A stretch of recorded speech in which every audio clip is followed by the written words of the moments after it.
U D എഫിനെ സംബന്ധിച്ച് ഈ സാഹചര്യത്തിലും നിങ്ങളുമായി ബന്ധപ്പെട്ട് നിൽക്കുന്ന മാധ്യമങ്ങളിൽ ചർച്ചയാവുന്ന ഒട്ടേറെ വിഷയങ്ങളുണ്ട്. അതിലൊന്ന് കോൺഗ്രസിൽ തന്നെ ഉണ്ട് എന്ന് പറയപ്പെടുന്ന മാധ്യമ വാർത്തകളിലൊക്കെ തന്നെ പലപ്പോഴും വന്നിട്ടുള്ള കോൺഗ്രസിലെ പലതരത്തിലുള്ള അതൃപ്തി സ്ഥാനാർത്ഥിയുമായി ബന്ധപ്പെട്ട്, ലീഗും ആര്യാടൻ കുടുംബവും പാണക്കാട് തങ്ങളുമാരുമായി ബന്ധപ്പെട്ട് നിൽക്കുന്ന പ്രശ്നങ്ങൾ മറുഭാഗത്ത്.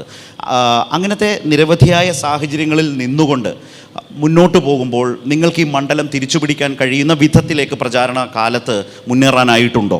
തീർച്ചയായിട്ടും പ്രിയങ്ക ഗാന്ധിയുടെ ഈ കോരിച്ചൊരിയുന്ന മഴയത്തടക്കം നടന്ന ആ റോഡ് ഷോ ഉൾപ്പെടെ വ്യക്തമാക്കപ്പെടുന്നത് ഈ നിയമസഭാ ഉപതെരഞ്ഞെടുപ്പിൽ ഐക്യജനാധിപത്യ മുന്നണി ചരിത്ര ഭൂരിപക്ഷത്തോടു കൂടി, അതായത് 2001 ഭൂരിപക്ഷമാണ് ഈ നിയമസഭാ മണ്ഡലത്തിലെ ഏറ്റവും വലിയ ഭൂരിപക്ഷം. ആര്യാടൻ മുഹമ്മദ് ജയിച്ചത് 21,000 പരം വോട്ടിൻ്റെ ഭൂരിപക്ഷത്തിലാണ്.